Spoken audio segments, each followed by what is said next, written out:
Eduardo Segarra. Eduardo es investigador principal de GRADE, es economista agrario y creo que con él vamos a poder conversar a fondo en torno a este tema. ¿Cómo estás, Eduardo? Qué gusto conversar contigo. Muy buenas noches. Buenas noches, Carlos. Igualmente, gracias por la invitación. Eduardo, yo sé que cada cultivo finalmente tiene sus enormes diferencias, también depende de la zona en la que se cultiva, las alturas, pero en promedio, digamos, si pudieses hacer alguna aproximación, ¿cuántas toneladas de un producto se pueden sacar por hectárea con fertilizantes y cuánto sin fertilizante, para entender el impacto de la ausencia del mismo? Bueno, eso es bastante variable, pero digamos, hay estudios que muestran que cultivar un campo, digamos, promedio, sin tener uso de fertilizantes en conjunto, puede llevar a reducciones de la producción de entre 30 y 40%, ¿no? Normalmente lo que ha generado el uso de fertilizantes químicos es poder aumentar la productividad en la producción de alimentos en ese porcentaje. Por eso es que eso es lo que se podría perder de producción de no poder usar fertilizantes en la próxima campaña agrícola. Claro, ahora, ¿el fertilizante se compra por campaña o se puede tener almacenado por años? No, se puede tener almacenado, no por años, pero se puede tener almacenado en un cierto tiempo, bajo ciertos cuidados. Tienen que estar, digamos, no expuesto a la lluvia, pero en principio sí es almacenable el fertilizante. ¿Eso significa entonces, más allá del contexto en el que nos encontramos, la guerra en Ucrania, en fin, que un nivel de planeamiento en el campo nos hubiese permitido prever una situación como esta, Eduardo? Bueno, hay distintos problemas en el tema de los fertilizantes que se han conjugado, ¿no? Ya veníamos con un problema desde por lo menos junio o mayo del año pasado, cuando los precios de los fertilizantes empezaron a subir. Correcto. Cuando entró el nuevo gobierno, los precios se habían duplicado, pero ya hacia octubre, noviembre del año pasado se habían triplicado. O sea, digamos, la tonelada de urea había pasado de $300 por tonelada a casi 900. O sea, ya este es un problema que tiene cerca de un año. Cuando viene el conflicto de Rusia con Ucrania, este problema se agrava aún más, ¿no? Porque ya ni siquiera es un tema de alto precio, sino de que básicamente no hay dónde comprar urea y otros fertilizantes, y eso ha generado un problema aún mayor y mucho más preocupante para un país como el nuestro, que es totalmente dependiente de la importación de fertilizantes químicos del exterior.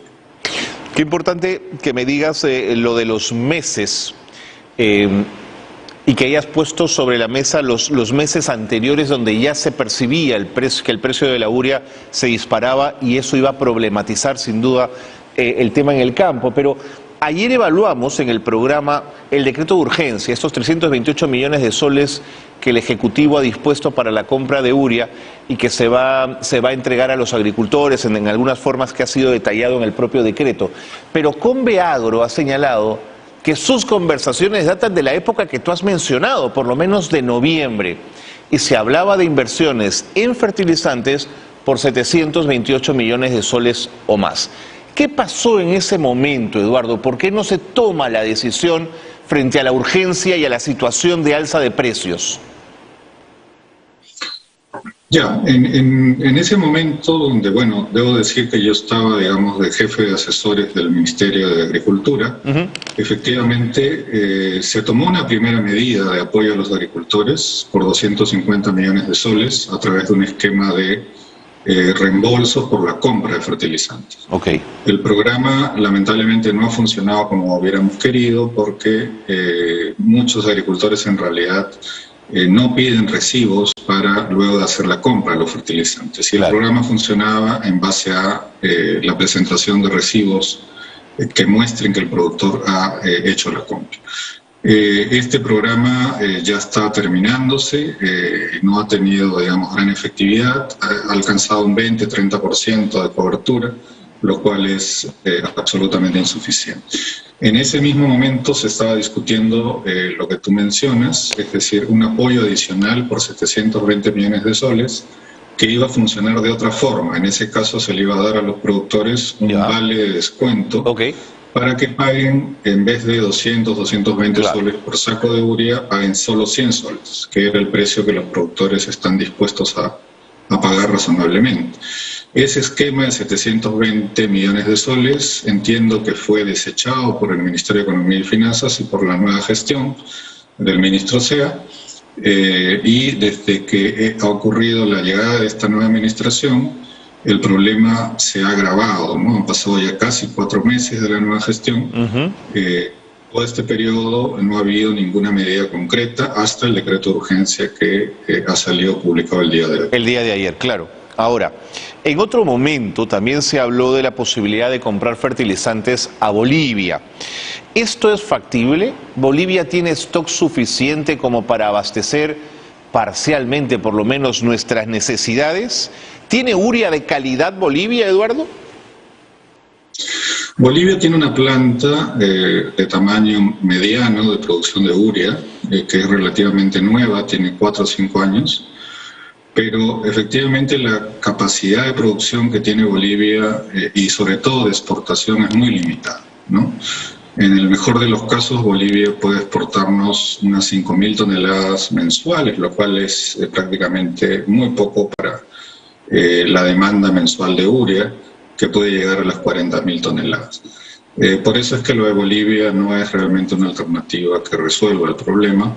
Es más, el sector privado importa de Bolivia, ¿no? Pero pequeñas cantidades, 1.000 toneladas, 2.000 toneladas, pero obviamente no es un país en este momento que tenga esa capacidad para proveernos de la urea necesaria.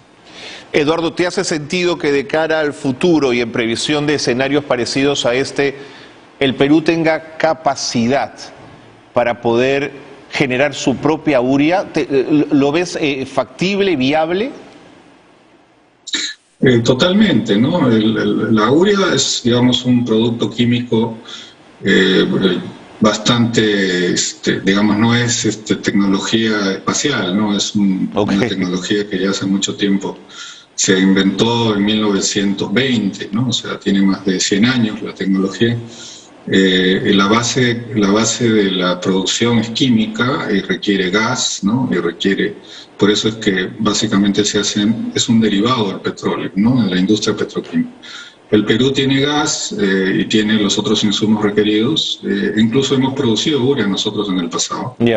Lamentablemente esto se abandonó. No hubo una política que previera que el país iba a tener este tipo de situación tan grave.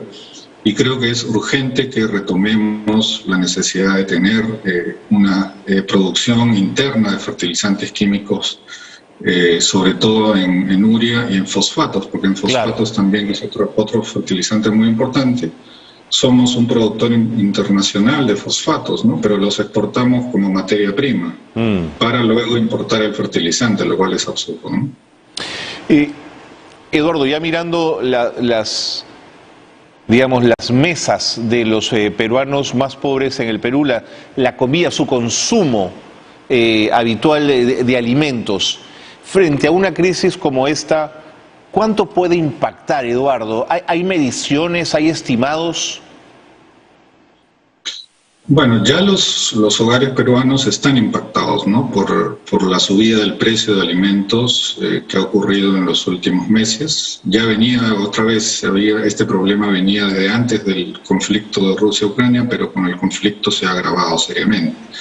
La inflación de alimentos en lo que va del año ya supera el 10%.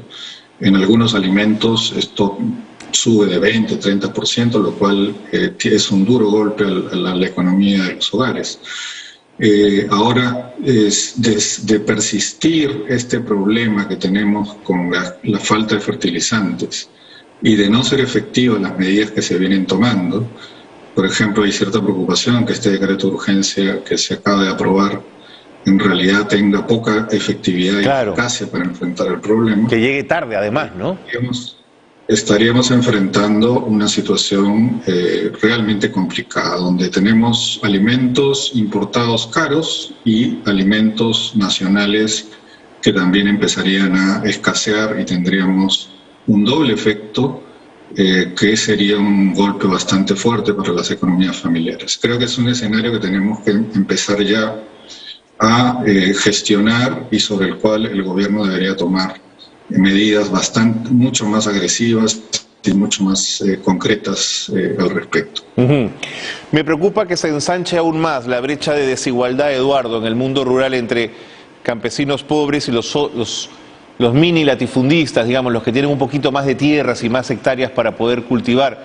¿Debe preocuparnos eso? ¿En qué medida? Sí, bueno, la crisis que estamos teniendo tiene múltiples facetas, ¿no? Efectivamente hay una crisis agraria que ya arrastramos por lo menos en los últimos 2 años con la pandemia y luego con el aumento de precios de insumos. El sector agrario peruano está bastante golpeado, está viniendo de una situación difícil. La pobreza agraria se incrementó por la pandemia, prácticamente pasó de 40 a 50%. Ahora se ha reducido unos puntos porcentuales, pero que todavía estamos muy por encima de los niveles de pobreza del 2019. Al mismo tiempo, ahora estamos enfrentando una crisis también muy fuerte de precios afectando a los consumidores urbanos, sobre todo los sectores más pobres, los que, digamos, casi todo su presupuesto tiene que irse en alimentación. Entonces, se están conjugando crisis masivas, digamos, ¿no?, que abarcan enormes sectores de la población. Por eso es que esto requiere la máxima atención gubernamental y obviamente este tipo de crisis exacerban la desigualdad, ¿no? Aumentan las brechas entre los que pueden alimentarse adecuadamente y los que no van a poder alimentarse o ya no pueden alimentarse por tener alimentos muy caros. ¿Y crees que puede haber un correlato también en las cifras que tenemos en el Perú respecto a desnutrición crónica y anemia? ¿Una cosa se amarra con la otra, Eduardo? Sí, la desnutrición y la anemia son fenómenos infantil, digamos, ¿no? Desnutrición y anemia infantil son fenómenos de más largo plazo que se gestan sobre todo en situaciones de pobreza estructural, ¿no? Obviamente, cuando hablamos de un problema alimentario coyuntural, hablamos de algo que se parece un poquito a lo que mencionabas al inicio del programa, ¿no? A las posibilidades de que haya lo que se llama hambre, es decir, sectores de la población que no consigan tener, por ejemplo, las 3 comidas diarias o tengan que saltarse 1 o 2 comidas o puedan estar algunos días sin comer adecuadamente. Ese fenómeno es un fenómeno más puntual, pero es bastante grave porque genera muchísimo malestar y también tiene efectos estructurales, ¿no? Si esto se repite de manera sistemática, las personas empiezan a sufrir ya problemas más graves, problemas de salud, y efectivamente es una situación que pensábamos ya habíamos superado como algo que ya no íbamos a volver a poder enfrentar. Ojalá que no tengamos que volver a pasar situaciones de hambruna como las que en algunos momentos han podido ocurrir. Eduardo, yo sé que mal de muchos, consuelo de tontos, pero quería preguntarte si el barrio está igual de impactado que nosotros, si América Latina en general vive una situación similar a la nuestra.